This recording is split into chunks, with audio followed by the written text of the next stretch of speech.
خوش آ جاؤ، ورقہ کی حدیث کے مطابق آج نبی کے سچے ساتھی کائنات میں اگر ہو تو تم ہو، کیونکہ تمہیں بھی اسی طرح دکھ پہنچایا جاتا ہے جس طرح نبیوں کو دکھ پہنچایا گیا تھا۔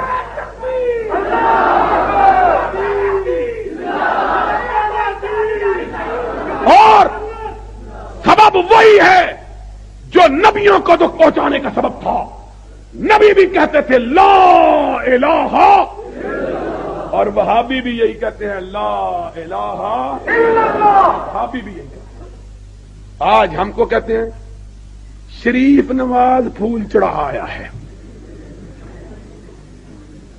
اور منصورے سے آواز اس کا نام ہی شریف ہے، اس کا نام ہی شریف ہے۔ ہم نے کہا کیا قصور کیا ہے؟ جس کا نام بھی شریف ہے، بابرہ شریف بھی تو ہے، اس کا پھر کیا قصور ہے؟ یہ دلیل ہے، یہ قرآن و سنت ہے ان کا۔ کہتے ہیں بڑا اچھا آدمی ہے، کیوں؟ اس کے نام کا حصہ شریف ہے، اس کے نام کا بھی تو حصہ شریف ہے، اس کو بھی سرٹیفکیٹ دے دو جنت کا۔ سن لو، نواز شریف ہو یا کوئی اور شریف ہو، کوئی مردہ پرست قیامت کے دن محمد الرسول اللہ کی شفاعت کا حقدار نہیں بن سکتا۔ بنیں گے تو انشاءاللہ ہم گناہگار بنیں گے۔ کیوں؟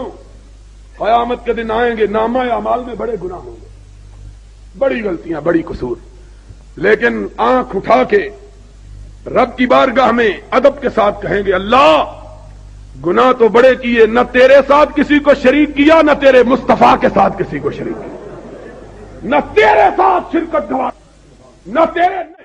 اور کہتے کیا ہیں؟ میں یہ کہہ رہا تھا وہ خدیجۃ الکبریٰ رضی اللہ تعالی، بڑی دیر ہو گئی ہے یار تقریر میں، بس کریے پھر۔ اور قاری صاحب میرا پیچھے کرتا کھینچ رہے، تجھے اور قاری صاحب نے سن کے جاؤ گے، کوئی اعتبار نہیں، سن کے جاؤ گے قاری صاحب، انہوں نے رات تک چھڑنا نہیں جائے، اور بک کے آج پھر مقابلہ ہو جائے بک کا بھی 1 بجے تک ہے۔ بہرحال میں یہ کہہ رہا تھا کہ ساری کائنات میں اما عائشہ کے فرمان کے مطابق اگر کسی کا پیار سے حضور نے بے پناہ نام دیا تو خدیجۃ الکبریٰ۔